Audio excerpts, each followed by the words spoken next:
Perhaps we need some outside universal threat to make us recognize this common bound. I occasionally think how quickly our differences worldwide would vanish if we were facing an alien threat from outside this world. Grazzi tal-li ġejtu għedin għawek għal dal-vlog. Nishtiq nibda billi nirringrazzja l-sponsors tagħna 302 Motors li jsibuhom Victory Street ħarqormi u l-pretricprints.com. Mela, il-vlog tal-lum. Il-vlog tal-lum l-istorja tiegħi u ta' kif bdiet il-biċċa tax-xogħol. Mela, pratikament il-podcast inqisha bħala blessing u curse fl-istess ħin għaxix. Għax jiena bdejt da suġġett wara l-esperjenza xi affarijiet. Imma ma konx naf da bħal meta tieħu xi ħaġa jkun hemm is-side effect tagħha. U is-side effect tagħha taffettwa ftit żgħira jien għalhekk dejjem ngħid hekk. Imma bdil podcast qed nippruvaw nagħmlu ġid kif ngħinu n-nies, ninformaw in-nies u ntuhom informazzjoni tajba u affarijiet oħra. Issa, kif bdiet il-podcast? Mela jien minn kont żgħir. Ta' 10 snin, bħalma tafu ġieli smajtu nirrakkonta, kont esperjenzajt dak il-UFO, il-ħamru, u minn hemm il-perspettiva tal-ħajja u ta' dir-realtà nbidlet għalija għaxix. Għax ma stajtx inkun konforma ma dak li kienu jaħsbu n-nies l-oħra. Għax jiena rajt xi ħaġa stramba u ma stajtx nispjega. Ma stajtx intija isem għax ma kontx naf x'hemm. Imma kienet UFO. Imma dal-UFO minn fejġi, dik il-kurzita li kelli jien. Ma' żmien bdejt nixxi l-kotba, nixxi minn ġo stationaries, il-belt, kull ma nsib nixxieħ ġifieri u naqra. U at one point isa dil-memorja mhux iffejdjat, kienet dejjem hemmhekk in the back of my mind. Imma bdejt nitlef l-interess bil-mod il-mod. Sakemm ġiet 2009. U 2009 esperjenzajt it-tieni esperjenza. Minn dik l-esperjenza l-hemm mbagħad il-kurżità qalbitni għall-aħħar u komplejt infittex fuq l-internet, YouTube, dak kollu li stajt infittex provajt u dana. Studjajtu u qrajtu u biex forsi nieħu idea. Sa' 2009 u presso poco 2014 kont għadniet naħseb li il-UFOs huma nuts and bolts. Xiġifieri, kont naħseb li huma bħal ajruplani u karozzi tagħna li jiffunzjonaw b'xi magna jew maqudin bir-rivets u affarijiet oħra. Illum il-ġurnata nafu li hawn 3D printers u l-ħaġa tista' tkun issir bi 3D printers. Kif għal Bob Lazar ma kienx hemm seams u kollox lix u ma kienx hemm angles. Allura jiena mbagħad komplejt infittex u naqra hekk u sa dan it-tant wasal 2017. 2017 kienet xi ħaġa straordinarja fejn kien hemm uffiċjali tal-gvern ħarġu jitkellmu li qalu li kien hemm xi ħaġa. Jew possibilment jeżisti xi ħaġa oltre aħna. U wasal 2019 u rajt it-tielet UFO. Għaliex, ma nafx, jiena ma nafx għax jien deru li dal-UFOs, qatt ma kont waħdi, l-ironija li qatt m'għandunajt bihom jien. U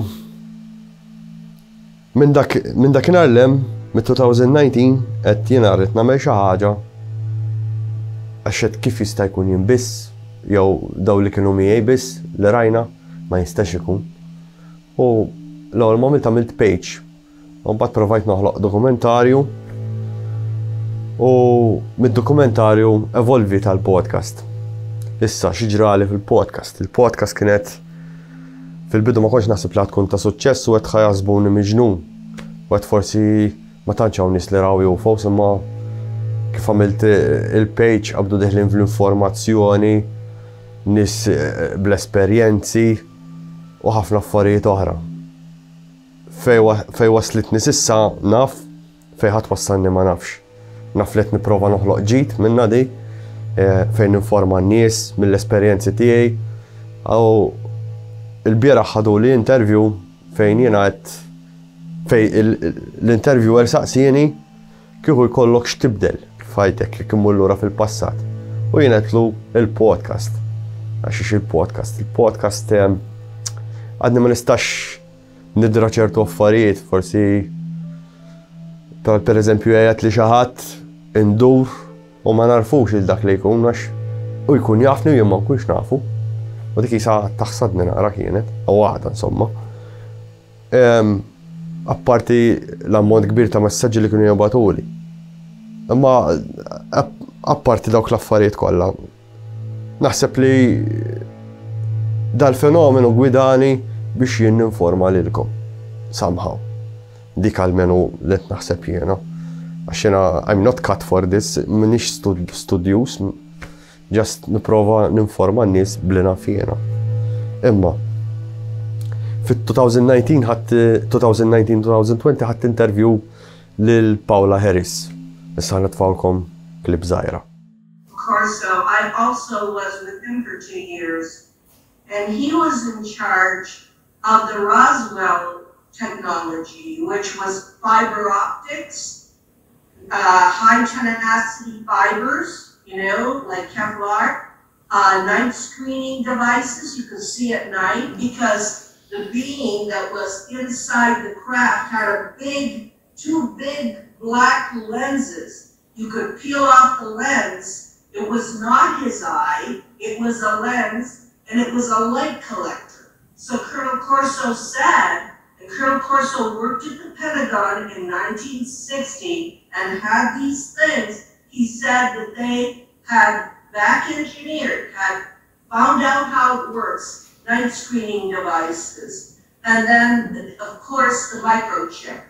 And so when you have these technologies, whatever's inside the craft, whatever you can get, then the technology produces money.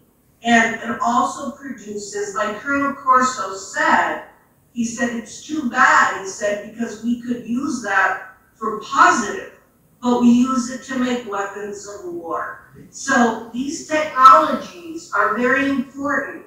And the reason why I'm saying this is because we need to change the thinking, because this is not for war. This is to make the world more technological and better. And so, that is the secret. That is why I don't think any government's going to say, yes, we have it, yes, we did this, yes. What governments are going to say is it's real, because it is real.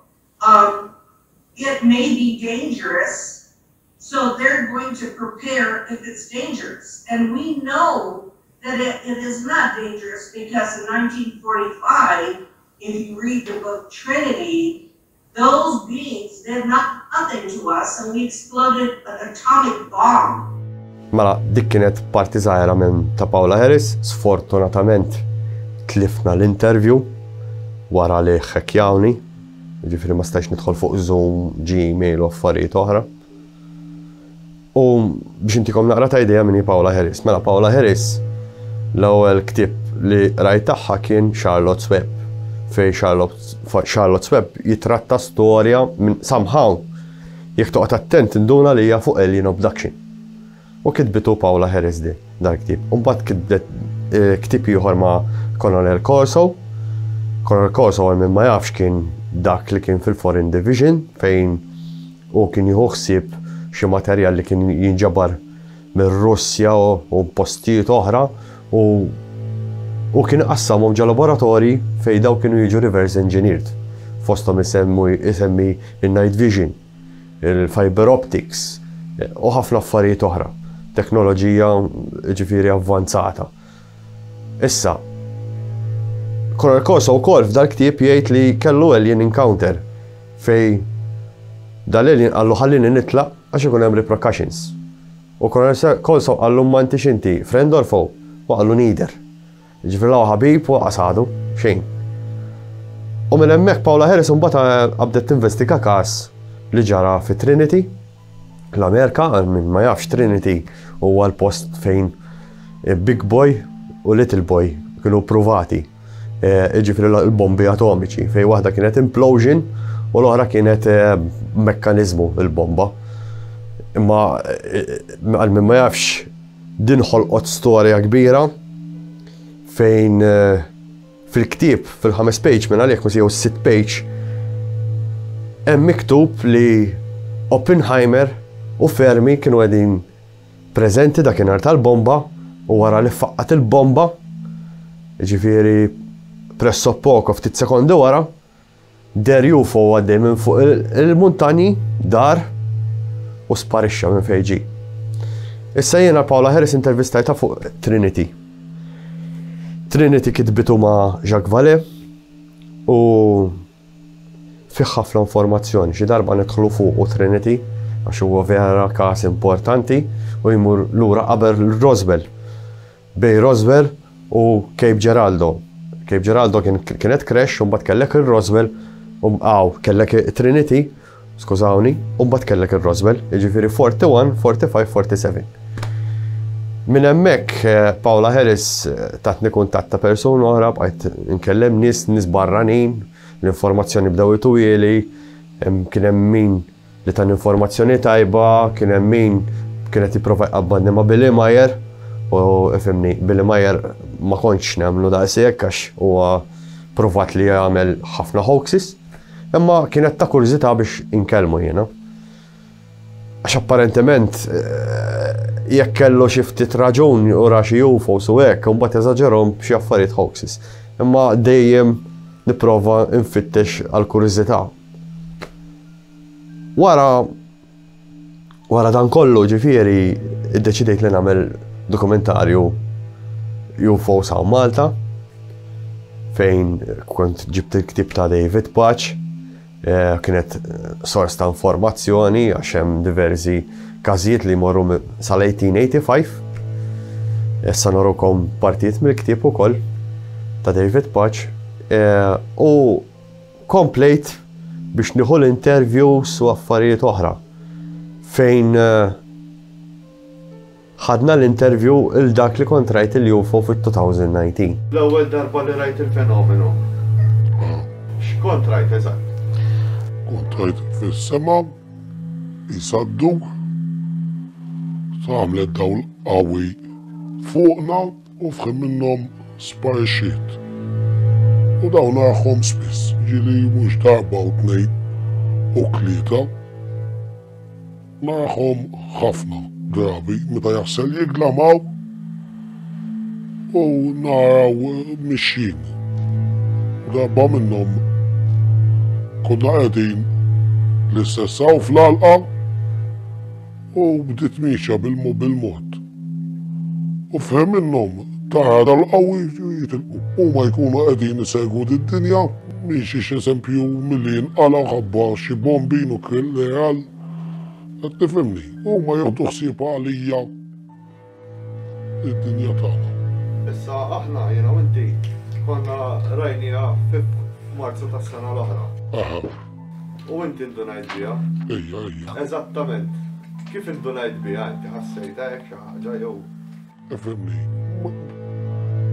Jiena qisni narhom spiss u f'daqqa waħda ma ħarest il fuq inti kont qiegħed hemm u għaklek dik x'inhi. Inti kellek l-apparat iktar minni biex toħodhom, da kellek il-mobile kapaċi dawn. U veri għajt inti eżatt x'inhi.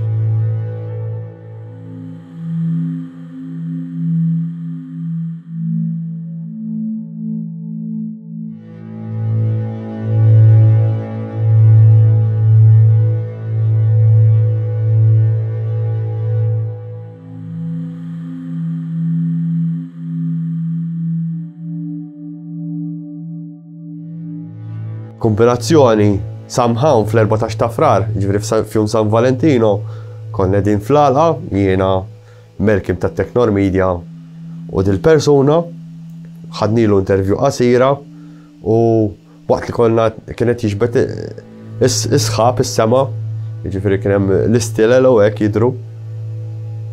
Malcolm irnexxielu jaqbad xi ħaġa fuq il-kamra.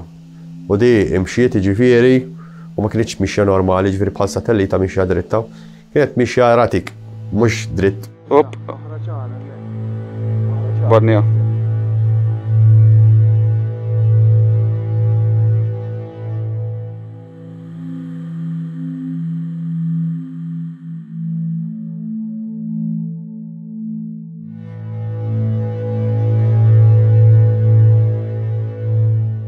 U konkludejna li UFO għax is-satelliti jimxu dritti u ma jdumux jidhru ħafna.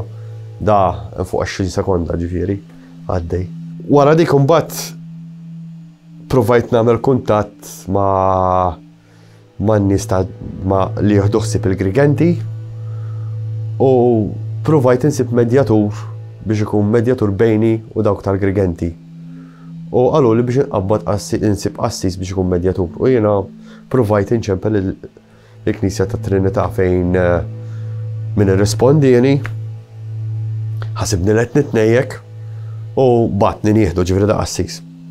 U minn hemmhekk għaddidni wkoll biex tkunu tafu li jressaqni l-qorti bil-qilla kollha tal-Knisja. Imma jiena dak iż-żmien ma kontx naf li ma setax irressaqni l-qorti u tipo bżajt u qatt lura u qed fuck it. U bdejt il-podcast, bdejna l-podcast. Il-podcast ma kontx naf li ħadkun ta' suċċess, ħankun onest. Da, kif naqbad kont ngħid in-nies ħajaħsbuni miġnun u ħafna dal-affarijiet, imma l-affarijiet orew mod ieħor. Issa spandejna u kbirna u ħadna iktar interviews u dal-aħħar konna qegħdin naħdmu fuq tipo ta' nieħu l-interviews in-nies biex naqduhom tipo ta' serje.